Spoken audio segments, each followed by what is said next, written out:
ملک الموت حضرت فاطمہ کی روح کیوں قبض نہ کر سکا؟ مسلمان عورتیں یہ ویڈیو ضرور دیکھیں۔ شہزادی رسول سید فاطمہ زہرا کی روح قبض کرنے کے لیے جب اللہ تبارک و تعالی نے ملک الموت کو حکم فرمایا تو ملک الموت گردن جھکا کر خاموش ہو گیا اور اس کام پر جانے کے لیے راضی نہ ہوئے۔ بسم اللہ الرحمن الرحیم۔ ایک دفعہ حضرت فاطمہ رضی تعالیٰ عنہ بیمار ہو گئیں۔ نبی کریم صلی اللہ علیہ وآلہ وسلم نے اپنے ایک معمر صحابی حضرت عمار بن حسین رضی تعالیٰ عنہ کو ہمراہ لیا اور اپنی لخت جگر کی عیادت کے لیے تشریف لے گئے۔ دروازے پر پہنچ کر داخلے کی اجازت مانگی۔ سید فاطمہ رضی تعالیٰ عنہ نے عرض کی، تشریف لائیے۔ حضور صلی اللہ علیہ وآلہ وسلم نے فرمایا، میرے ساتھ عمران بن حسین بھی ہیں۔ حضرت فاطمہ رضی تعالیٰ عنہ نے جواب دیا، ابا جان، میرے پاس ایک قبا کے سوا دوسرا کوئی کپڑا نہیں کہ پردہ کر سکوں۔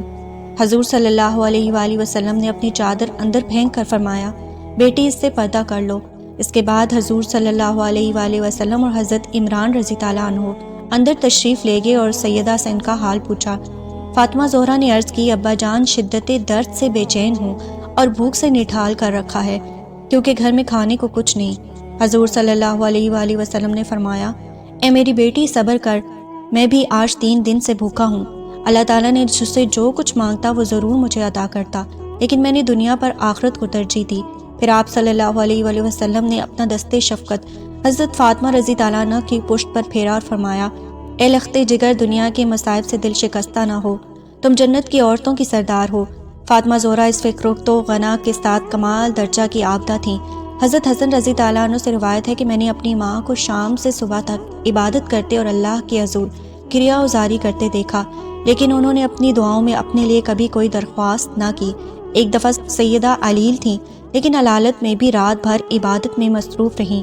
جب حضرت علی رضی تعالیٰ عنہ صبح کی نماز کے لیے مسجد گئے تو وہ نماز کے لیے کھڑی ہو گئیں۔ نماز سے فارغ ہو کر چکی پیسنے لگیں۔ حضرت علی رضی تعالیٰ عنہ نے واپس آ کر انہیں چکی پیستے دیکھا تو فرمایا، اے رسول خدا کی بیٹی، اتنی مشقت نہ اٹھایا کرو، تھوڑی دیر آرام کر لیا کرو، کہیں زیادہ بیمار نہ ہو جاؤ۔ فرمانے لگی، خدا کی عبادت اور آپ کی اطاعت مرض کا بہترین علاج ہے۔ اگر ان میں سے کوئی موت کا باعث بن جائے تو اس سے بڑھ کر میری خوش نصیبی کیا ہوگی۔ ایک مرتبہ حضور صلی اللہ علیہ وآلہ وسلم نے سیدہ سے پوچھا، جان پدر مسلمان عورت کے اوصاف کیا ہیں؟ انہوں نے عرض کی، ابا جان، عورت کو چاہیے کہ اللہ اور رسول کی اطاعت کرے، اولاد پر شفقت کرے، اپنی نگاہ نیچی رکھے، اپنی زینت کو چھپائے، نہ خود غیر کو دیکھے نہ غیر اس کو دیکھ پائے۔ حضور صلی اللہ علیہ وآلہ وسلم یہ جواب سن کر بہت خوش ہوئے۔ نبی کریم صلی اللہ علیہ وآلہ وسلم حضرت فاطمہ رضی تعالیٰ عنہ سے بے پناہ محبت فرماتے تھے۔ صحیح بخاری میں روایت ہے کہ ایک دفعہ حضرت علی رضی تعالیٰ عنہ نے غورہ بنت ابی جہل سے نکاح کا ارادہ کیا۔ سیدنا النساء سخت آرزدہ ہوئیں۔ جب رسول کریم صلی اللہ علیہ وآلہ وسلم ان کے پاس آئے تو سیدہ نے عرض کیا، یا رسول اللہ، علی مجھ پر سوکن لانا چاہتے ہیں۔ حضور صلی اللہ علیہ وآلہ وسلم کے دل پر سخت چوٹ لگی۔ ادھر غورہ کے سرپرست بھی حضور صلی اللہ علیہ وآلہ وسلم سے اس نکاح کی اجازت لینے آئے۔ نبی کریم صلی اللہ علیہ وآلہ وسلم مسجد میں تشریف لائے اور منبر پر چڑھ کر فرمایا، آل حشام علی سے اپنی لڑکی کا عقد کرنے کے لیے مجھ سے اجازت چاہتے ہیں، لیکن میں اجازت نہ دوں گا، البتہ علی میری لڑکی کو طلاق دے کر دوسری لڑکی سے شادی کر سکتے ہیں۔ فاطمہ میرے جسم کا ٹکڑا ہے، جس نے اس کو اذیت دی اس نے مجھے اذیت دی، جس نے اس کو دکھ پہنچایا اس نے مجھے دکھ پہنچایا۔ میں حرام کو حلال اور حلال کو حرام نہیں کرنا چاہتا، لیکن اللہ کی قسم، اللہ کے رسول کی بیٹی اور دشمن خدا کی بیٹی دونوں ایک جگہ جمع نہیں ہو سکتی۔ اس کا یہ اثر ہوا کہ حضرت علی رضی تعالیٰ عنہ نے ارادہ نکاح فوراً ترک کر دیا اور سیدنا فاطمہ رضی تعالیٰ عنہ کی زندگی تک پھر دوسرے نکاح کا خیال تک دل میں نہ لائے۔ حضور صلی اللہ علیہ وآلہ وسلم کو جیسی محبت اپنی بیٹی سے تھی، ویسے ہی اپنے داماد اور نواسوں سے بھی بے حد پیار تھا۔ ان سے فرمایا کرتے، جن لوگوں سے تم ناراض ہوگے میں بھی ان سے ناخوش ہوں گا، جن سے تمہاری لڑائی ہے ان سے میری بھی لڑائی ہے، جن سے تمہاری صلح ہے ان سے میری بھی صلح ہے۔ حضرت علی رضی تعالیٰ عنہ سے فرمایا کرتے، اے علی، تم دنیا میں اور آخرت میں میری بھائی ہو۔ فاطمہ زہرا کے فرزندوں سیدنا حسن اور حسین رضی تعالیٰ عنہ کو حضور صلی اللہ علیہ وآلہ وسلم بھی اپنے جگر کے ٹکڑے سمجھتے تھے۔ نہایت محبت سے ان کو بوسے دیتے اور اپنے کندھوں پر اٹھائے پھرتے تھے۔ حضرت علی رضی تعالیٰ عنہ سے روایت ہے کہ وہ رسول اللہ صلی اللہ علیہ وآلہ وسلم کے پاس حاضر تھے۔ رسول اللہ صلی اللہ علیہ وآلہ وسلم نے دریافت فرمایا، عورت کے لیے کون سی بات سب سے بہتر ہے؟ اس پر صحابہ رضوان اللہ علیہم اجمعین خاموش ہو گئے اور کسی نے جواب نہیں دیا۔ حضرت علی کہتے ہیں کہ میں نے واپس آ کر حضرت فاطمہ رضی تعالیٰ عنہ سے دریافت کیا کہ عورتوں کے لیے سب سے بہتر کیا بات ہے۔ حضرت فاطمہ رضی تعالیٰ عنہ نے فرمایا، نہ وہ مردوں کو دیکھیں اور نہ مرد ان کو دیکھیں۔ تو میں نے جواب رسول اللہ صلی اللہ علیہ وآلہ وسلم سے ذکر کیا تو آپ صلی اللہ علیہ وآلہ وسلم نے فرمایا، فاطمہ میری لخت جگر ہے۔ حضرت فاطمہ رضی تعالیٰ عنہ نے ایک دفعہ اسماء بنت امیس رضی تعالیٰ عنہ سے کہا کہ مجھے حیا آتی ہے کہ جب میرا انتقال ہو تو لوگ مردوں کے تخت پر لٹا کر اور ایک کپڑا اڑا کر مجھے کندھے پر اٹھا لیں، اس لیے اندیشہ ہے کہ کپڑے کے اوپر سے میرا جسم ظاہر ہو۔ تو حضرت اسماء رضی تعالیٰ عنہ نے کہا، جگرے گوشہ رسول صلی اللہ علیہ وآلہ وسلم، کیا میں تمہیں ایسی چیز نہ دکھاؤں جو میں نے حبشہ میں دیکھی تھی؟ حضرت فاطمہ رضی تعالیٰ عنہ نے کہا، کیوں نہیں، ضرور۔ حضرت اسماء رضی تعالیٰ عنہ نے کھجور کی تازہ ٹہنیاں منگوائیں، کمان کی شکل میں ان کو موڑ موڑ کر رکھا اور ان کے اوپر کپڑا ڈال دیا۔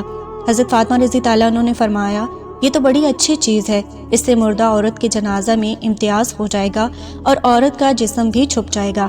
دیکھو اسماء، جب میرا انتقال ہو تو تم اور علی میرے غسل میں شریک ہو، کوئی اور میرے قریب نہ آئے اور میری چارپائی پر اسی طرح چھڑیاں رکھ دینا۔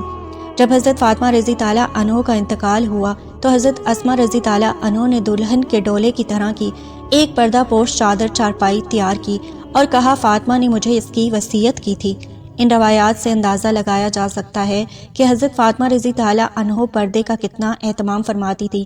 یہی وجہ تھی کہ آپ صلی اللہ علیہ وآلہ وسلم نے حضرت فاطمہ رضی تعالیٰ عنہ کی پاک دامنی پر جنت کی خوشخبری سناتے ہوئے ارشاد فرمایا، فاطمہ نے اپنی عصمت اور پاک دامنی کی ایسی حفاظت کی کہ اللہ تعالیٰ نے اس کی پاک دامنی کی وجہ سے اسے اور اس کی اولاد کو جنت میں داخل فرما دیا۔ اور ایک روایت میں ہے کہ بے شک فاطمہ رضی تعالیٰ عنہ نے اپنی عصمت اور پاک دامنی کی حفاظت کی تو اللہ تعالیٰ نے اس کی اولاد پر جہنم کی آگ حرام کر دی۔ حضرت ام سلمہ رضی تعالیٰ عنہ فرماتی ہیں، جب قرآن کریم کی یہ آیت نازل ہوئی تو انصار کی خواتین اپنے گھروں سے اس طرح نکلی کہ گویا ان کے سر اس طرح بے حرکت تھے جیسے ان کے سروں پر پرندے بیٹھے ہوں، اور ان کے اوپر کالا کپڑا تھا جس کو وہ پہنی ہوئی تھی۔ حضرت عائشہ رضی تعالیٰ عنہ روایت فرماتی ہیں، ہم رسول اللہ صلی اللہ علیہ وآلہ وسلم کے ساتھ سفر حج میں حالت احرام میں تھی۔ جب ہمارے پاس سے کوئی سوار گزرتا تو ہم اپنی چادروں کو اپنے سروں سے لٹکا کر چہرے کے سامنے کر لیتی، اور جب لوگ گزر جاتے تو ہم چہرے کھول لیتی۔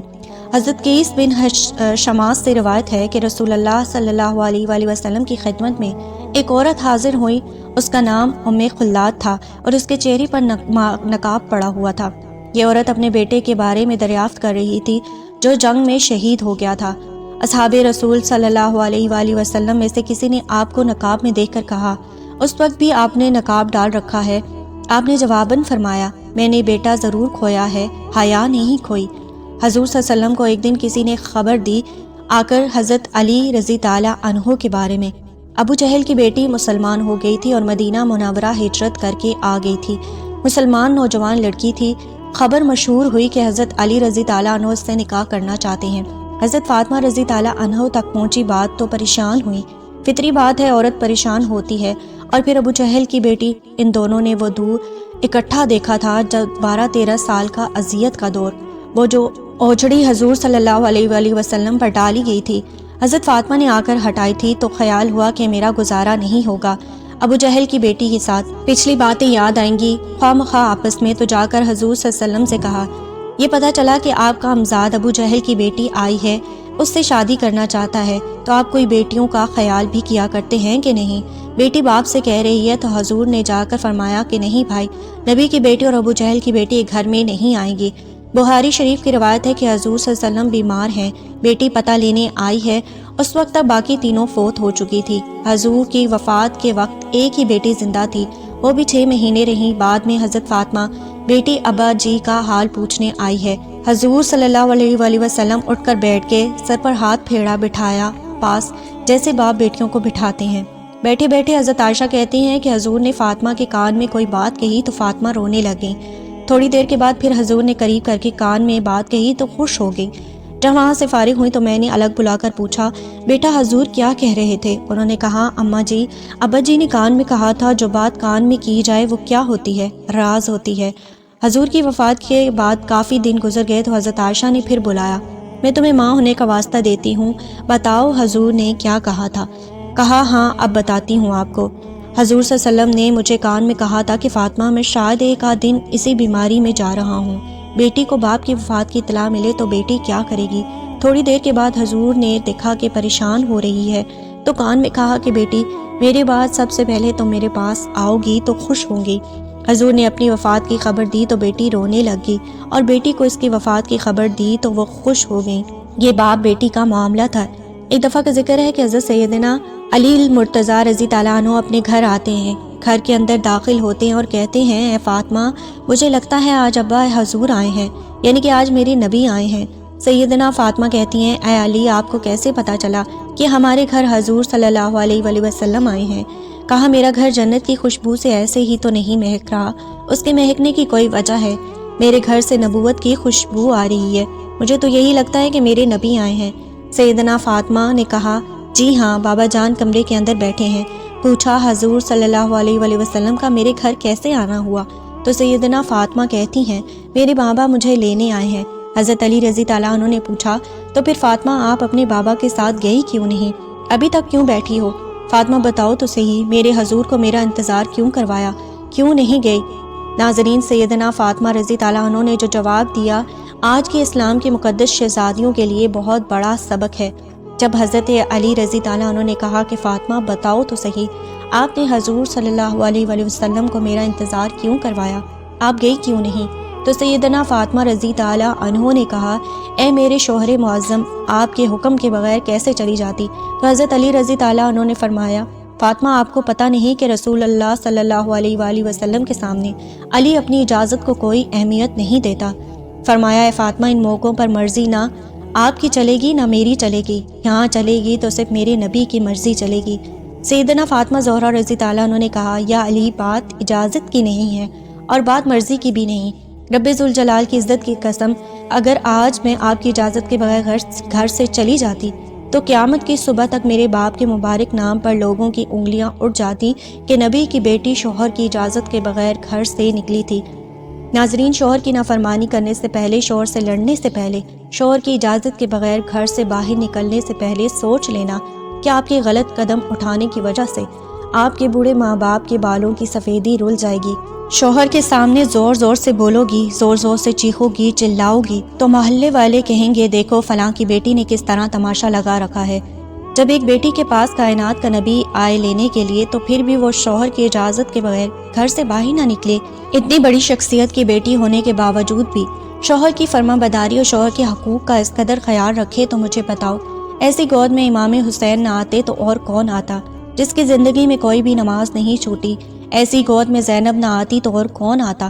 پھر سیدنا فاطمہ زہرا نے انہیں اپنے سینے سے لگایا اور سینے سے لگا کر بیٹے کو دودھ پلا کر مسکراتے ہوئے قرآن سنایا۔ دل کی دنیا میں کہا اے میرے شہزادے اس قرآن کی کیا قیمت ادا کرو گے، اس مسکرانے کی کیا قیمت ادا کرو گے؟ تو حضرت حسین نے مسکرا کے ماں کی طرف دیکھا اور کہا کہ امی آپ نے تو مجھے صرف گود میں قرآن سنایا ہے، انشاءاللہ میں کل کربلا کے میدان میں آپ کو نیزے کی نوک پر چڑھ کر قرآن سناؤں گا۔ نبی کریم صلی اللہ علیہ وآلہ وسلم نے فرمایا بہترین انسان وہ ہے جو خود بھی قرآن سیکھے اور دوسروں کو بھی سکھائے۔ ناظرین صبح کا وقت تھا، حضرت علی رضی تعالیٰ عنہ فجر کی نماز پڑھ کر گھر آئے، دروازہ کھٹکھٹایا، اندر سے آواز آئی کون؟ حضرت علی رضی تعالیٰ عنہ نے کہا فاطمہ میں ہوں، دروازہ کھولو۔ اندر آئے، دیکھا حضرت فاطمہ زہرا رضی تعالیٰ عنہ چکی چلا رہی تھی، ادھر آٹا گوندا جا رہا تھا۔ پوچھا فاطمہ ایک وقت میں دو کام، کپڑے بھی دھل رہے ہیں، گھر میں جھاڑو بھی لگا رہی ہو، آٹا بھی گوندا جا رہا ہے، چکی بھی چل رہی ہے۔ پوچھا فاطمہ خیر تو ہے، سارے کام ایک ہی وقت میں کیوں کر رہی ہو؟ تو کہا اے علی میرے پاس وقت بڑا کم ہے۔ حضرت علی رضی تعالیٰ عنہ نے سیدنا فاطمہ کا ہاتھ پکڑا، اٹھا کر بستر پر لے گئے، کہا لیٹ جاؤ، ساری رات مصلی پر بیٹھی رہی ہو، ساری رات عبادت کرتی رہی ہو۔ پوچھا خیر تو ہے، وقت کیوں کم ہے؟ حضرت فاطمہ رضی تعالیٰ عنہ نے فرمایا اے علی فجر کی نماز پڑھ کے بیٹھی ہی تھی، اللہ اللہ کر رہی تھی، بیٹھے بیٹھے اچانک میری آنکھ لگ گئی، مجھے خواب میں میرے بابا جان کی زیارت ہوئی۔ خواب کی دنیا میں نے دیکھا کہ میرے بابا میرے گھر آئے ہیں، کبھی کمرے میں، کبھی صحن میں، کبھی یہاں وہاں دیکھ رہے ہیں۔ خواب کی دنیا میں اچانک میں اپنے بابا کے سامنے آ جاتے ہوں، میرے بابا مجھے سینے سے لگا کر زار و کتار رونے لگتے ہیں۔ میں نے اپنے بابا سے پوچھا ابا کیا بات ہے، آپ کیوں رو رہے ہیں؟ فرمایا بیٹی میں آپ کو لینے کے لیے آیا ہوں۔ میری فاطمہ بتاؤ تو صحیح، آج آپ نے روزہ کس چیز سے رکھا ہے؟ میں نے کہا ابا کھجور کے دانے اور پانی کے گھونٹ سے رکھا ہے۔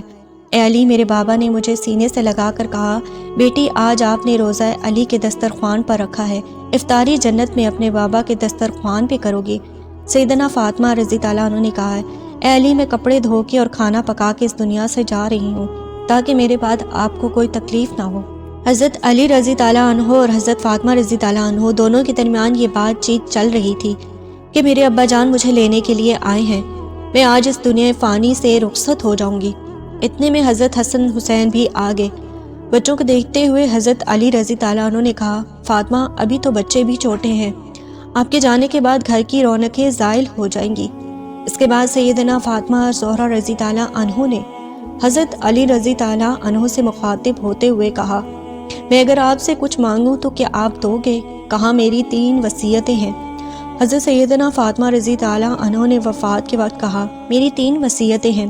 پہلی یہ کہ اے علی آپ کو اجازت ہے کہ میرے مرنے کے بعد آپ جس نیک عورت سے چاہیں شادی کر سکتے ہیں۔ میری دوسری وصیت یہ ہے کہ 29 دن اپنی بیوی کے پاس گزارنا، 1 رات ان بچوں کے پاس ضرور گزارنا، میرے حسن حسین کے پاس ضرور گزارنا۔ میرے بچے بہت چھوٹے ہیں، معصوم ہیں، جب تک یہ چھوٹے ہیں انہیں باپ اور ماں کا پیار دینا، اور جب یہ بڑے ہو جائیں گے پھر انہیں اللہ کے سپرد کر دینا، یہ جانے ان کا رب جانے۔ جب حسن حسین نے ماں کی یہ باتیں سنی تو پوچھنے لگے ابا ہماری ماں کہاں جا رہی ہیں؟ ماں نے بچوں کی آنکھوں سے آنسو صاف کرتے ہوئے کہا جاؤ شہزادو نانا کے روزے پر اپنا اور میرا سلام عرض کر کے آؤ۔ حضرت حسن حسین رضی اللہ عنہ جیسے ہی گھر سے نکلے تو فوراً ہی روتے ہوئے واپس آ گئے۔ ماں نے پوچھا بچوں گئے بھی ہو اور اتنی جلدی واپس بھی آ گئے؟ بچوں نے کہا اماں جب ہم نے نانا جان کے روزے پر سلام کیا تو روزے انور سے آواز آئی اے شہزادو جلدی سے اپنی ماں کے پاس چلے جاؤ، کیونکہ آج کے بعد روزہ تو تمہیں مل جائے گا لیکن ماں کا چہرہ کبھی نظر نہیں آئے گا، جلدی سے جاؤ ماں کو دیکھ لو، ماں کی زیارت کر لو، کیونکہ آج وہ اس دنیا سے رخصت ہو رہی ہے۔ پھر حضرت فاطمہ رضی اللہ عنہ نے حضرت رضی اللہ عنہ کو تیسری نصیحت بیان کی، روتے ہوئے کہا یا علی رسول کی رضا کے لیے میری خدمت میں کوئی کمی رہ گئی ہو تو مجھے معاف کر دینا۔ حضرت علی رضی اللہ عنہ نے جب حضرت فاطمہ کی یہ بات سنی تو زاروں کے تار رونے لگی، رو کر کہنے لگی فاطمہ یہی بات میں نے آپ سے کرنی تھی کہ قیامت کے دن جب آپ اپنے بابا کے ساتھ حوض کوثر پر کھڑی ہوں تو مجھے آتا دیکھ کر اپنے بابا کو یہ نہ کہنا کہ یہ وہی آ رہا ہے جس کے گھر میں جانے کے بعد ایک مرتبہ بھی میں نے پیٹ بھر کر کھانا نہیں کھایا، جو مجھے اچھی طرح نہ کھلا سکا، نہ پلا سکا اور نہ پہنا سکا۔ ناظرین، یہ وہ گھرانے ہیں جن کا چرچا آسمان کے ملائکہ کرتے ہیں، جن کا ذکر سن کر آسمان کے ملائکہ رونے لگ جاتے ہیں۔